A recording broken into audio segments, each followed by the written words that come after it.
Hey guys, I just got myself a isinwheel U5 electric folding bike. This is a 20-inch wheel bike, which is pretty awesome. I love 20-inch bikes because they fit perfectly in the trunk, especially this one that folds, so it's pretty awesome. This is also an electric bike.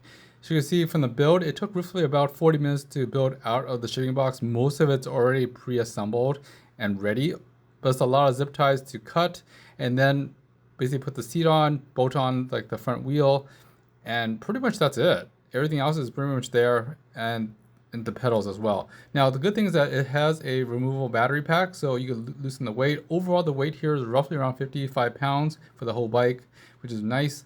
Traveling is very easy. There's a throttle, so you don't really need to even pedal to go to 20 miles per hour. The max speed on this thing is 20 miles per hour with a 500-watt motor. The battery has lasted about a good 20-ish more miles. We were testing this thing out on the road. Comes with a pump, comes with a charger. The balloon tires are nice. They're 2.5-inch wide tires, so it absorbs a lot of the shock. Overall, awesome ride, and the build quality is really good too. It's come a long way from my other electric folding bikes, and this is really cool. The screen's really large as well, and the fenders are cool, and the disc brakes work really well.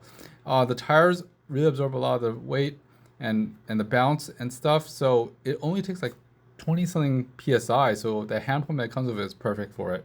It has a kickstand, has folding pedals, as well as working front and rear lights. The seat is also cushioned and shock absorbs with it.